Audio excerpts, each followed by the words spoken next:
Hello दोस्तों। आज हम लोग क्लास 8th एनसीईआरटी पॉलिटी का 6वां अध्याय हमारी आपराधिक न्याय प्रणाली पढ़ने वाले हैं। दोस्तों, आज का जो हमारा अध्याय है ये पिछले वाले अध्याय का अगला भाग है। हम लोगों ने 5वें अध्याय में भारत में विधि व्यवस्था के बारे में जाना था। वहाँ पर हमने ये भी जाना था कि हमारी जो विधि व्यवस्था है वो 2 भागों में विभाजित है, जिसमें कि फौजदारी विधि आ जाती है, यानी फौजदारी कानून आ जाते हैं और दीवानी कानून आ जाते हैं। तो जो आपराधिक न्याय प्रणाली है वो फौजदारी कानूनों से संबंधित होती है। दोस्तों, आप इमेजिन कीजिए कि आपके इर्द गिर्द कोई क्राइम हो जाए और त्रुटिवश या साजिशवश उस क्राइम के साथ आपका नाम जोड़ दिया जाए, या फिर कई बार ऐसा भी होता है कि कोई व्यक्ति रंजिशवश आपको किसी अपराध में फंसा दे, आपके ऊपर झूठा मुकदमा कर दे, झूठा कोई एफआईआर दर्ज करा दे, तब आप क्या करेंगे? तो जैसा कि आप लोग जानते हैं कि हमारा देश जो है एक लोकतांत्रिक देश है और संवैधानिक देश है। हमारे यहाँ पर संविधान जो है सर्वोच्च है। हमारे देश में जो भी कार्य पद्धति है, जो भी शासन व्यवस्था है, वो संविधान में दिए हुए नियमों और कानूनों के तहत ही संचालित होती है।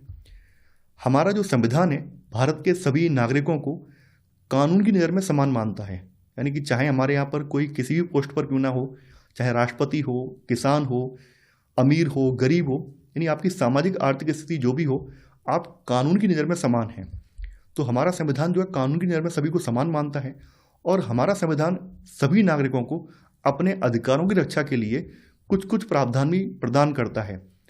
अब जैसे किसी व्यक्ति पर अगर इस तरह का कोई आरोप लगता है तो वो व्यक्ति संविधान में दिए हुए आदर्शों के अकॉर्डिंग अपनी बात रख सकता है और निष्पक्ष सुनवाई का अधिकार वो रखता है। यानी मान लीजिए आपके ऊपर कोई झूठा केस कर दे तो आपको एकदम से सजा नहीं दी जाएगी, आपको भी अपनी बात रखने का मौका दिया जाएगा। तो यही हमारी आपराधिक न्याय प्रणाली की खास बात है।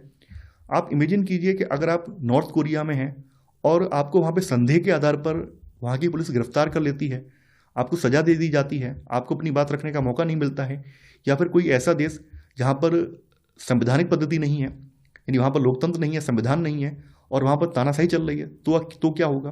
तो आपके जो अधिकार होंगे, अधिकारों का हनन होगा। हमारे भारत में ऐसा नहीं है। हमारे यहाँ पर क्या है, यहाँ पर संविधान के अकॉर्डिंग चीज़ें होती हैं। अगर आपके ऊपर कोई आरोप लगा भी है तो आपको अपनी बात रखने का पूरा मौका मिलेगा। यानी आप अगर निर्दोष होंगे तो आप जो भी मुकदमा चलेगा, मुकदमे में जो ट्रायल चलेगा, उस ट्रायल के दौरान आप पूरा अपना मैटर रखेंगे, पूरा अपना मामला रखेंगे और न्यायपालिका जो है आपको न्याय प्रदान करेगी। तो हमारे आपराधिक न्याय प्रणाली का जो मुख्य उद्देश्य है वो यह सुनिश्चित करना है कि किसी भी व्यक्ति को तब तक दोषी न माना जाए जब तक कि निष्पक्ष सुनवाई के जरिए आरोप सिद्ध न हो जाए। संविधान के अनुसार अगर किसी भी व्यक्ति पर कोई आरोप लगाया जाता है तो उसे निष्पक्ष सुनवाई का अधिकार होता है, क्योंकि अगर हम किसी को उसकी बात रखने का मौका नहीं देंगे तो एक तरह से संविधान में दिए हुए जो भी आदर्श हैं या संविधान में दिए हुए जो भी अधिकार हैं, उन अधिकारों का उल्लंघन होगा। जो आपराधिक न्याय व्यवस्था है इसके 4 मुख्य अंग हैं। इसके 4 मुख्य अंग कौन कौन से हैं? पुलिस है, सरकारी वकील हैं, बचाव पक्ष का वकील है और न्यायाधीश हैं। ये 4 जो अधिकारी हैं ये आपराधिक न्याय व्यवस्था में मुख्य लोग होते हैं, या फिर इनको आपराधिक न्याय व्यवस्था के 4 मुख्य अंग कहा जाता है। तो यहाँ पर हम बारी बारी से सबकी जो भूमिका है, वो क्या क्या भूमिका है, किस तरह से वो काम करते हैं, वो भी हम जान लेते हैं। तो सबसे पहले हम यहाँ पर जानेंगे पुलिस की भूमिका क्या है और पुलिस की जो कानूनी सीमाएं हैं वो क्या हैं। देखिए, आपराधिक न्याय प्रणाली के मामले में पुलिस का जो काम स्टार्ट होता है वो एफआईआर के साथ होता है। जैसे ही एफआईआर दर्ज होती है वैसे ही पुलिस अपना काम करना स्टार्ट कर देती है। एफआईआर को प्रथम सूचना रिपोर्ट या प्राथमिकी, या फिर इसका जो फुल फॉर्म है एफआईआर का वो है फर्स्ट इन्फॉर्मेशन रिपोर्ट, ये कहा जाता है। ये वह लिखित दस्तावेज है जो पुलिस द्वारा किसी संज्ञेय अपराध की सूचना मिलने पर तैयार किया जाता है। संज्ञेय का मतलब क्या है? ऐसे अपराध जो कि समाज की दृष्टि से काफ़ी ज़्यादा गंभीर माने जाते हैं, समाज के लिए गंभीर अपराध माने जाते हैं, उनको संज्ञेय अपराध कहा जाता है। जैसे यहाँ संज्ञेय अपराध की परिभाषा भी बताई गई है कि जो भारतीय नागरिक सुरक्षा संहिता आई है इसके अनुसार संज्ञेय अपराध भी अपराध हैं जिनमें पुलिस अधिकारी को बिना वारंट क्या होता है? देखिए, वारंट के बारे में यहाँ बताया गया कि न्यायालय के द्वारा जो लिखित आदेश होता है उसको वारंट कहा जाता है। तो संज्ञेय अपराधों में क्या होता है? संज्ञेय अपराधों में पुलिस को वारंट की आवश्यकता नहीं होती है, न्यायालय के आदेश की आवश्यकता नहीं होती है। जैसे ही एफआईआर दर्ज होती है पुलिस अपना कार्रवाई करना स्टार्ट कर देती है। तो यहाँ पर वही चीज़ बोली गई है कि इनमें पुलिस जो है बिना मजिस्ट्रेट के आदेश के जांच शुरू कर सकती है। आमतौर पर समाज के प्रति जो गंभीर खतरों की श्रेणी वाले अपराध जो होते हैं उसमें रखे जाते हैं, जैसे हत्या है, बलात्कार है, डकैती और लूट है, दहेज हत्या है, अपहरण आदि के मामले जो हैं इनको संज्ञेय अपराध कहा जाता है। तो जैसे ही पुलिस के किसी संज्ञेय अपराध की सूचना मिलती है तो पुलिस जो है एफआईआर दर्ज होने के साथ उसकी जांच पड़ताल स्टार्ट कर देती है। पुलिस किसी भी अपराध की औपचारिक पड़ताल तभी स्टार्ट करती है जब एफआईआर या प्राथमिकी दर्ज हो जाती है। पुलिस को अपराध की जो सूचना है ये मौखिक या लिखित रूप में पीड़ित व्यक्ति दे सकता है। पुलिस का काम है इसको रिटर्न में लिख लेना।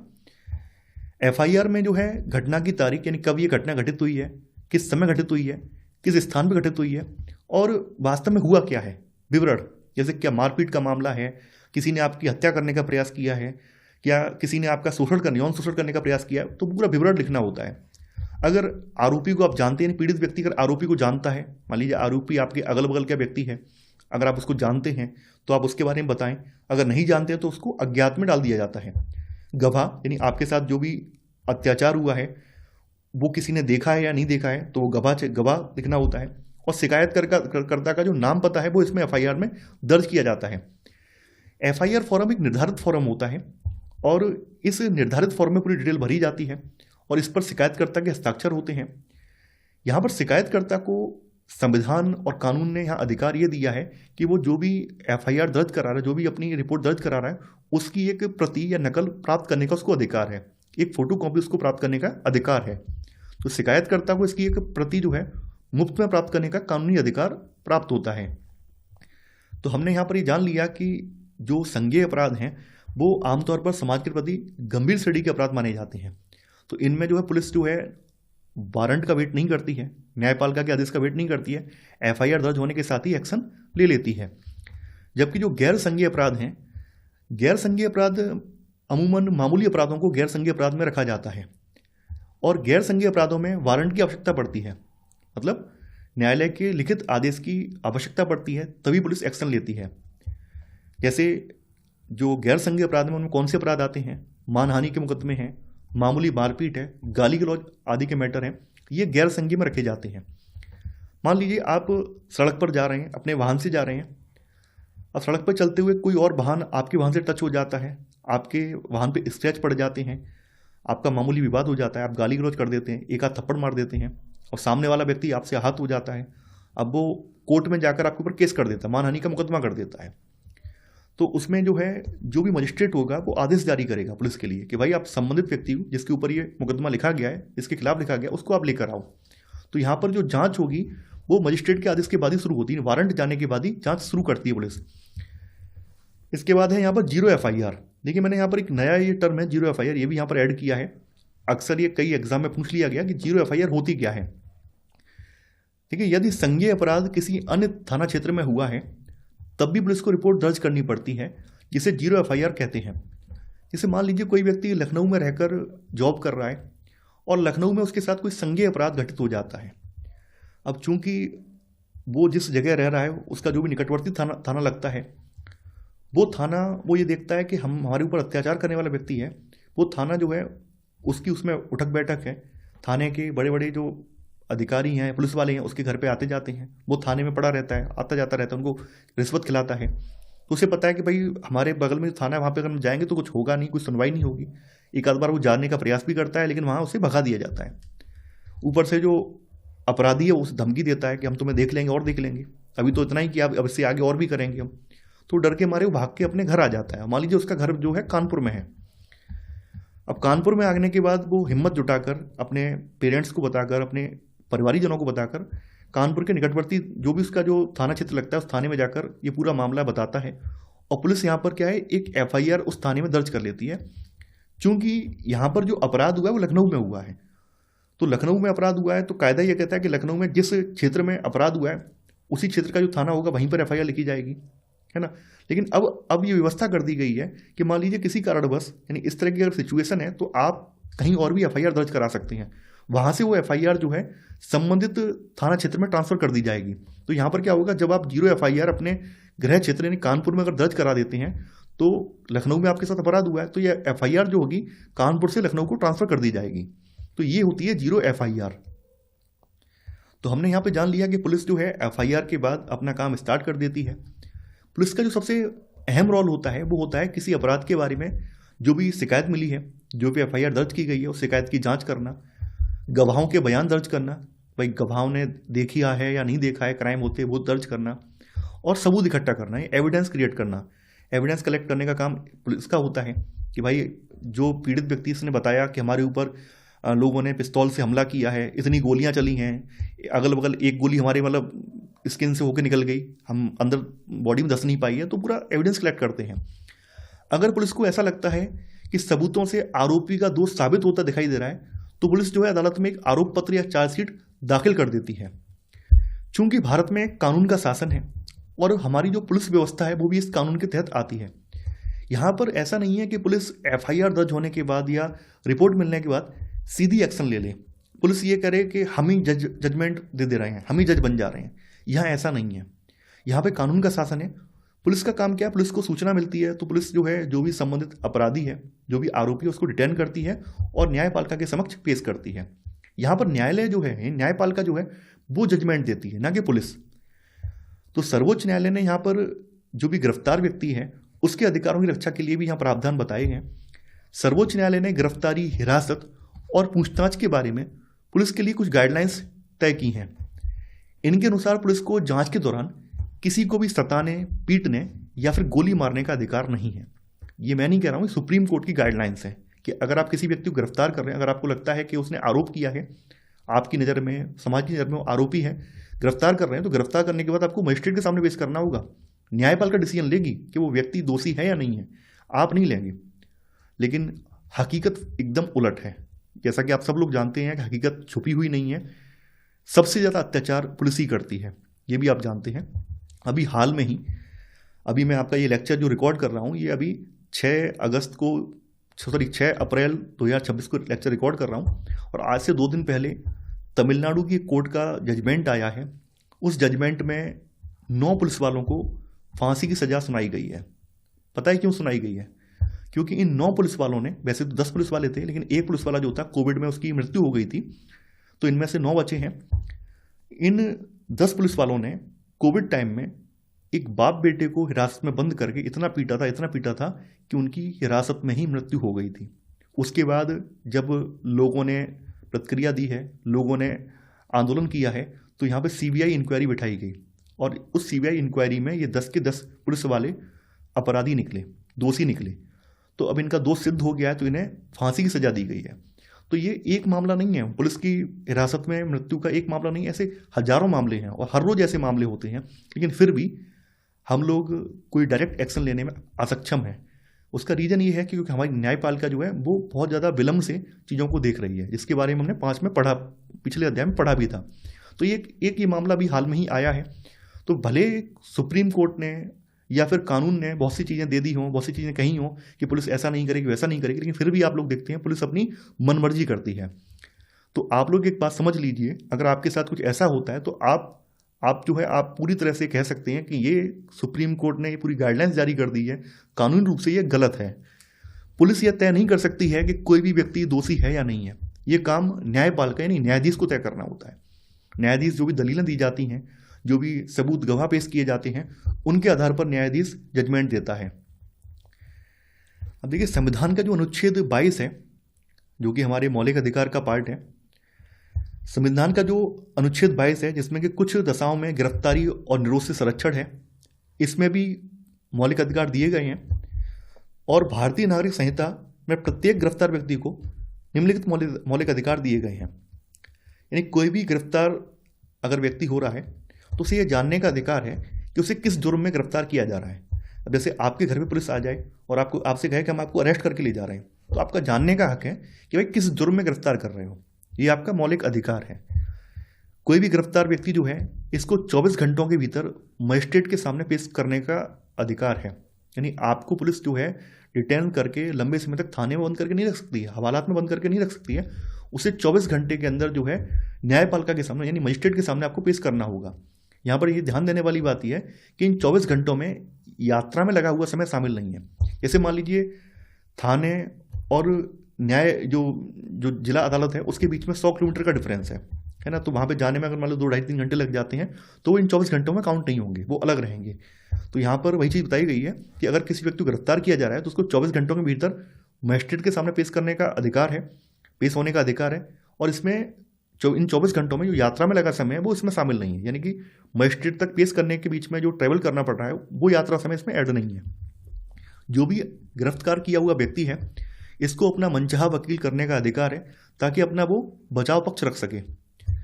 गिरफ्तारी के दौरान या हिरासत में किसी भी तरह के दुर्व्यवहार या यातना से बचने का अधिकार है, यानी ये आपके पास मौलिक अधिकार है। अगर आपको पुलिस डिटेन कर रही है, हिरासत में ले रही है, तो पुलिस आप पर अत्याचार नहीं कर सकती क्योंकि ये आपका मौलिक अधिकार है। अनुच्छेद 22 में ये बात कही गई है। इसके अलावा जैसे मान लीजिए कोई अपराध हो जाता है, पुलिस ने आपको गिरफ्तार कर लिया, आपने देखा होगा कई मूवियों में आपने देखा होगा पुलिस गिरफ्तार कर ले जाती है, मारपीट करती है भयंकर तरीके से और कहती है कबूल करो कि तुमने ये किया है, तुमने ये ऐसा किया था। तो अब ये पुराने ज़माने में होता था, लेकिन अब ऐसा नहीं है। पुलिस भले आपसे जोर जबरदस्ती करके साइन करा ले, ये कहे कि यही मान लो कि आपने अपराध किया है, हम ही अपराधी हैं, कबूल इकबालिया जर्म इकबालिया कबूलनामा कर लो, इकबालिया बयान दे दो। इकबालिया मतलब एक तरफा आप बयान दे दो कि हाँ हमने किया है, एक्सेप्ट कर लो। तो भले आप एक्सेप्ट कर लो, हाँ, उससे कोई फर्क नहीं पड़ता। यानी पुलिस हिरासत में अगर कोई व्यक्ति वहाँ पर कोई बयान दे रहा है तो वो बयान जो है कोर्ट में एडमिसिबल नहीं है, कोर्ट में मान्य नहीं है। क्यों नहीं है? क्योंकि कोर्ट को भी पता है पुलिस किस तरह से कार्य करती है। पुलिस की कार्यशैली भी कई बार प्रश्न उठ चुके हैं और अभी मैंने जो आपको 9 पुलिस वालों को फांसी वाला मामला बताया है वो इसी बात का एक उदाहरण है। तो ये कोई नया मामला नहीं है। इसलिए कोर्ट ने जो भी पुलिस की गिरफ्तारी में बयान दिए जाते हैं वो कोर्ट में मान्य नहीं होते हैं। तो पुलिस हिरासत में दिए गए इकबालिया बयान को आरोपी के खिलाफ सबूत के तौर पर इस्तेमाल नहीं किया जा सकता है। ये बात अनुच्छेद 22 में ही वर्णित है। इसके अलावा जो 15 साल से कम उम्र के बच्चे हैं, बालक हैं या कोई भी महिला है, उसको केवल सवाल पूछने के लिए थाने में नहीं बुलाया जा सकता। यानी पुलिस वाले ये कहें कि आपके घर का पुरुष तो जेल गया है, अब आप आ जाना थाने में, आपसे पूछताछ करनी है, ऐसा नहीं हो सकता है। ये भी पूरी तरह से प्रतिबंधित है, मना है। हालांकि यहाँ कुछ कानून के कुछ अपवाद भी हैं, यानी जो गिरफ्तारी और निरोध से संरक्षण है इसके कुछ अपवाद भी हैं। ये अधिकार जो है शत्रु, अन्य देशीय और उन लोगों पर लागू नहीं होता है जिन्हें निवारक निरोध के अंतर्गत गिरफ्तार किया गया है।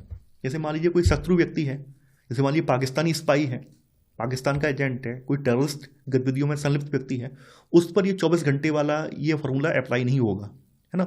या फिर किसी को निवारक निरोध में गिरफ्तार किया गया है। निवारक निरोध का मतलब होता है अगर हमें लगता है कि ये व्यक्ति भविष्य में कोई क्राइम कर सकता है, संभावना है, तो उस व्यक्ति को भी ये 24 घंटे वाला जो प्रावधान उस पर भी ये लागू नहीं होगा।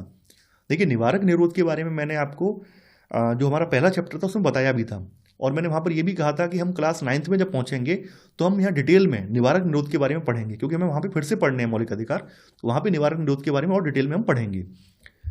यहाँ पर एक मामला और है, देखिए वैसे अनुच्छेद 22 में प्रावधान है ही मौलिक अधिकारों में, लेकिन एक मामला और है। ये है DK बसु के नाम से मामला है, जिनको DK बसु गाइडलाइंस या DK बसु दिशा निर्देश कहा जाता है।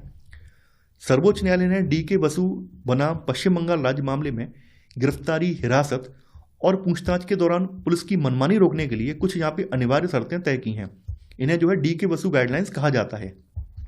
यहाँ पे पुलिस के ऊपर क्या क्या शर्तें लगाई गई हैं वो यहाँ पे स्पष्ट हैं। यहाँ बताया गया है गिरफ्तारी या जांच करने वाले पुलिस अधिकारी की पोशाक पर उसकी पहचान, कि भाई कौन है वो, कांस्टेबल है, सब इंस्पेक्टर है, इंस्पेक्टर है, किस रैंक का है, पहचान, नेम प्लेट और पद स्पष्ट व सटीक रूप से अंकित होना चाहिए। यानी पुलिस जो है किसी अपराधी को अरेस्ट करने जा रही है तो ऐसा नहीं है कि वो सिविल ड्रेस में चली, वैसे जाती सिविल ड्रेस में ही है, कई बार आपने देखा होगा, लेकिन ये गलत है, ये तरीका गलत है। पुलिस को बाकायदा अगर किसी मामले की तफ्तीश कर रही है तो वहाँ अपनी पूरी वर्दी में ही जाना होगा। आपको ये नहीं है कि नेम प्लेट हाइड कर लेंगे। आपने देखते होंगे कई सोशल मीडिया में वीडियो वायरल होते हैं कि पुलिस वाले अपनी नेम प्लेट हाइड कर लेते हैं ताकि मीडिया में उनका नाम ना आ जाए, मतलब कोर्ट तक ये बात ना पहुंच जाए। तो सुप्रीम कोर्ट ने ये DK बसु दिशा निर्देश जो दिए हैं इनमें ये स्पष्ट कर दिया है कि गिरफ्तारी या जांच करने वाली पुलिस अधिकारी हैं, इनकी पोशाक पर उनकी पहचान, नेम प्लेट और पद स्पष्ट और सटीक रूप से अंकित होना चाहिए। गिरफ्तारी के समय यहाँ पर गिरफ्तारी के समय अरेस्ट मेमो बनता है, एक डॉक्यूमेंट बनता है जिसको अरेस्ट मेमो कहा जाता है। इसको तैयार करना अनिवार्य है। इसमें क्या होता है, जो अरेस्ट मेमो बनता है इसमें गिरफ्तारी के समय की तारीख का उल्लेख किया जाता है, समय और तारीख का उल्लेख होता है। और अरेस्ट मेमो यानी पुलिस किसी को मनचाहे तरीके से, मनमाने तरीके से गिरफ्तार न कर सके, इसलिए यहाँ पर पूरा प्रोसीजर बताया। अरेस्ट मेमो यहाँ पे बनता है। यहाँ पे अरेस्ट मेमो के साथ उसके सत्यापन के लिए कम से कम यहाँ पे एक गवाह होना चाहिए। गवाह आसपास पड़ोस का कोई व्यक्ति हो सकता है या फिर उसी फैमिली का कोई मेंबर हो सकता है, उसके यहाँ पर साइन होने चाहिए। अरेस्ट मेमो पर जो गिरफ्तार होने वाला व्यक्ति है इसके दस्तखत होने चाहिए।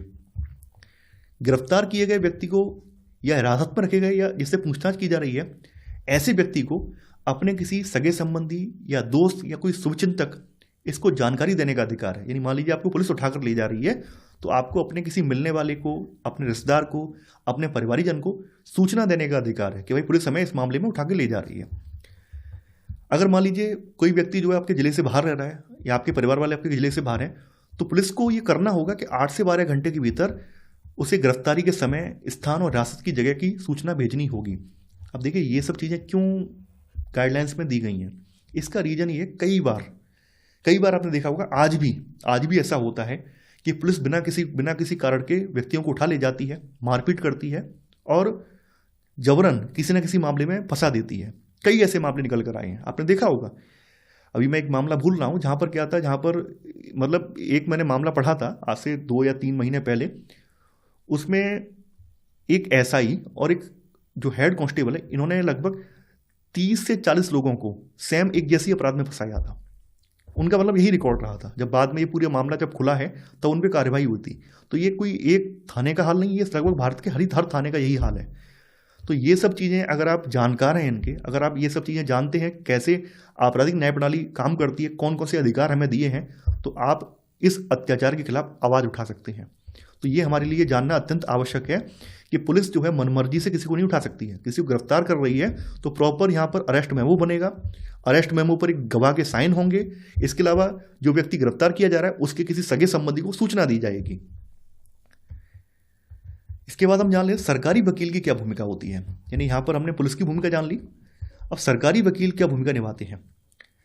देखिए, चूंकि यहाँ आपराधिक न्याय प्रणाली पढ़ रहे हैं और संघीय अपराध के बारे में पढ़ रहे हैं, तो अपराध केवल व्यक्ति के विरुद्ध नहीं होता है बल्कि पूरे समाज के विरुद्ध माना जाता है। जो संघीय अपराध है, क्योंकि ये हीनियस क्राइम माने जाते हैं, जघन्य अपराध माने जाते हैं, तो ऐसा माना जाता है कि ये अपराध केवल व्यक्ति के साथ नहीं है, पूरे समाज के साथ हो रहा है। जैसे मान लीजिए किसी के साथ रेप हो रहा है, मर्डर हो रहा है या ऑनर किलिंग हो रही है, तो ये राज्य ये मान के चलता है कि अपराध किसी व्यक्ति विशेष का अपराध नहीं है बल्कि समाज के ऊपर अपराध है।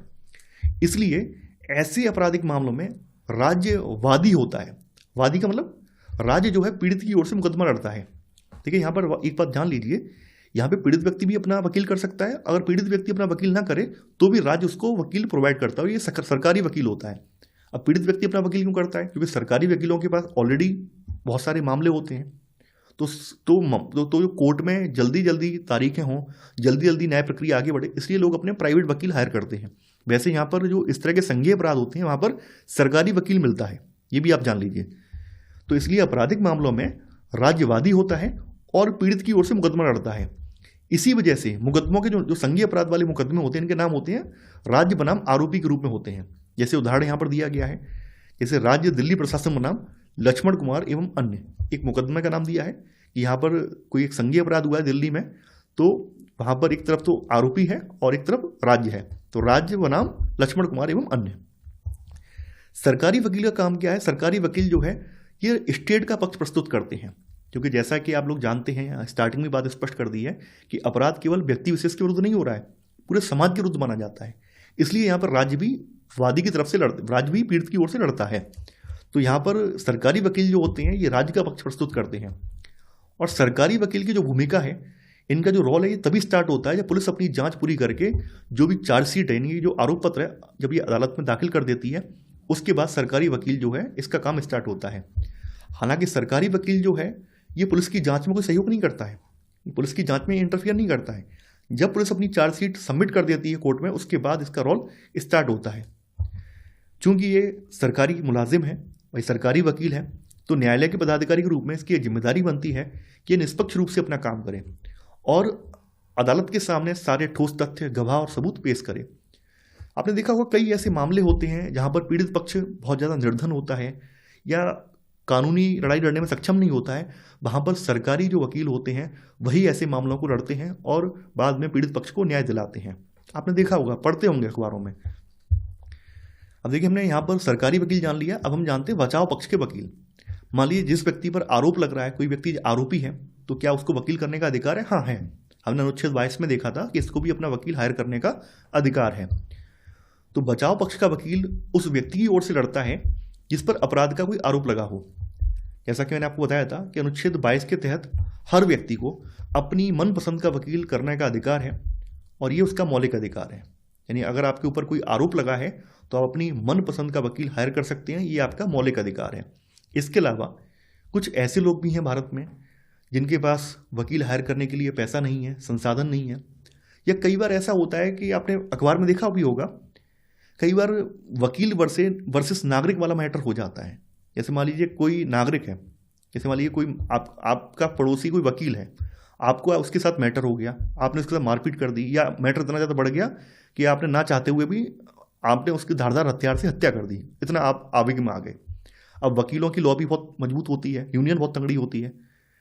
अब कोई वकील आपका केस लड़ने को तैयार ही नहीं है, उसने कह दिया ना आपने हमारे साथी के साथ ऐसा किया, हम तो केस लड़ेंगे ही नहीं, अब देख लो आप क्या करोगे, अब तो जेल में रहना पड़ेगा। तो ऐसी परिस्थितियों में यहाँ पर राज्य जो है ऐसे व्यक्ति को लीगल एड के थ्रू जो है वकील प्रोवाइड करता है। तो यहाँ संविधान का जो अनुच्छेद 39 से है, जो कि राज्य के नीति ऐसे तत्वों का हिस्सा है, इसके तहत ऐसे नागरिकों को वकील मुहैया कराने की जिम्मेदारी राज्य के ऊपर सौंपी गई है जो गरीबी या फिर किसी अन्य वजह से वकील नहीं रख सकते हैं। तो ऐसे लोगों को वकील कौन प्रोवाइड करवाता है? ऐसे लोगों को वकील राज्य प्रोवाइड करवाता है, गवर्नमेंट प्रोवाइड करवाती है। इसके बाद न्यायाधीश की भूमिका क्या है? जैसा कि आप लोग जानते हैं, न्यायाधीश की भूमिका होती है जैसे खेल में एम्पायर की होती है। एम्पायर कहता है कि भाई फलानी टीम जीत रही है, फलानी हार रही है, तो वही भूमिका यहाँ पर इनकी होती है, एम्पायर जैसी भूमिका होती है। यहाँ पर प्रयास ये किया जाता है कि जो भी मुकदमे की सुनवाई है वो खुली अदालत में हो।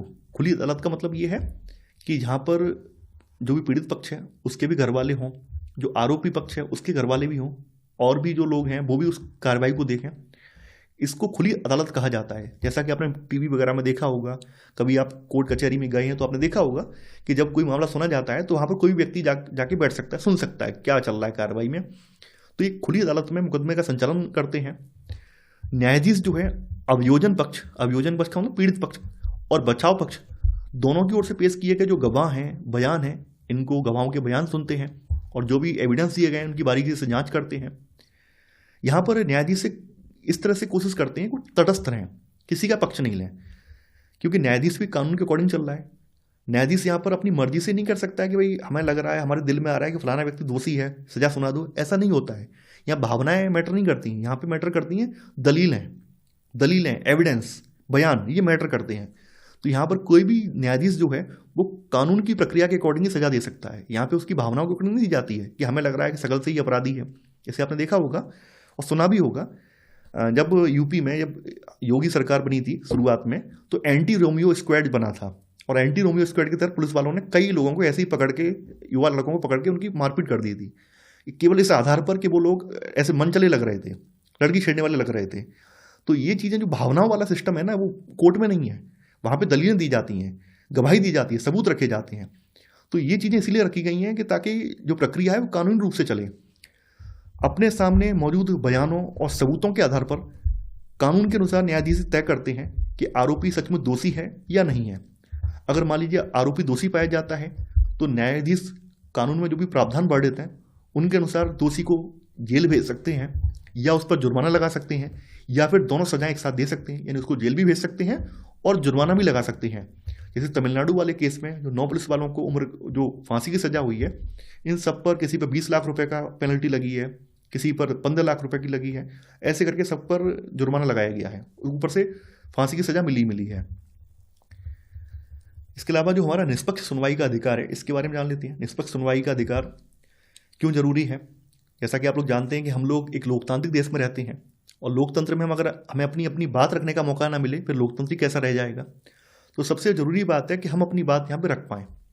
निष्पक्ष सुनवाई का जो अधिकार है ये भारतीय लोकतंत्र और न्याय प्रणाली की आधारशिला है। इसका उद्देश्य ये सुनिश्चित करना है कि किसी भी व्यक्ति को केवल तब सजा मिले जब उसका अपराध एक पारदर्शी और न्यायपूर्ण प्रक्रिया के जरिए सिद्ध हो जाए। यानी यहाँ पर जरूरी ये है कि यहाँ पर अगर किसी व्यक्ति को आरोपी बनाया भी गया है, उसे तब तक हम लोग आरोपी घोषित नहीं करेंगे जब तक पूरी एक जो प्रक्रिया है न्यायालय की वो पूरी ना हो जाए। जब तक वो दोषी साबित ना हो जाए तब तक हम उसको आरोपी नहीं बना सकते हैं। संविधान का जो अनुच्छेद 21 है जिसमें कि जीवन और व्यक्तिगत स्वतंत्रता का अधिकार मिला है, इसमें निष्पक्ष सुनवाई का भी एक अधिकार है। यानी कि जो निष्पक्ष सुनवाई का अधिकार है ये हमारा मौलिक अधिकार है और ये आर्टिकल 21 का हिस्सा है।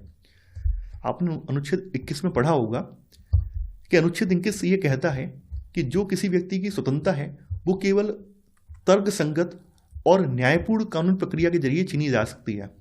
यानी कि जो हमारी स्वतंत्रता है, हमारी जो जीवन का अधिकार है, जीवन और व्यक्तिगत स्वतंत्रता का अधिकार है, ये न्यायपूर्ण प्रक्रिया के जरिए ही छीना जा सकता है। ऐसा नहीं है कि अन्याय के तरीके से कोई छीन ले, कोई आपको कोर्ट में ले जाए और सजा सुना दे और आपको जेल में भेज दे कि 5 साल की जेल होगी, 6 साल की जेल होगी, ऐसा नहीं है।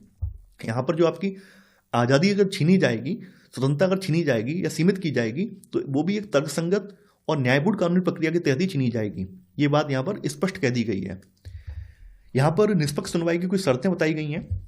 एक सुनवाई तभी निष्पक्ष मानी जाती है जब ये निम्न शर्तों का पालन करे। कौन कौन सी शर्तें हैं? पहली शर्त यह है कि जो मुकदमा है वो खुली अदालत में चलाया जाए, यानी मुकदमा ऐसी अदालत में चला जाए जहाँ पर लोग मौजूद हों, जहाँ पर जो पीड़ित व्यक्ति है या आरोपी व्यक्ति है उसके परिवार वाले, उसके मित्रजन मौजूद हों।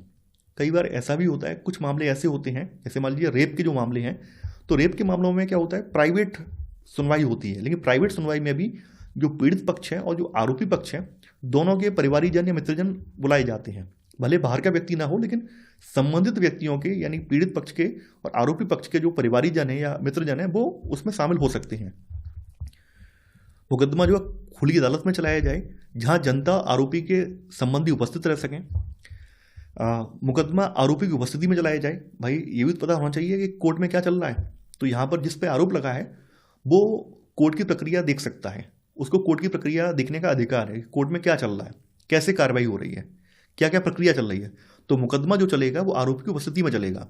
आपने देखा होगा कई व्यक्ति जो जेल में बंद होते हैं और जब भी उनकी तारीख पड़ती है तो जेल बैन उन्हें कचहरी तक, कोर्ट तक लेके आती है और उनके सामने ही मुकदमे की कार्रवाई होती है।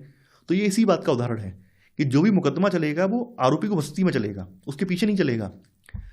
आरोपी को जो भी एविडेंस हैं, जो आरोप पत्र हैं, इनकी प्रति प्रदान की जाए। यानी जो जो एविडेंस पुलिस ने कलेक्ट किए हैं उनके बारे में बताया जाए, क्या क्या एविडेंस हमें मिले हैं, या आरोप पत्र में जो जो पुलिस ने जो चीज़ें शामिल की हैं वो आरोप पत्र दिया जाए उसे, ताकि वो व्यक्ति अपना डिफेंस तैयार कर सके।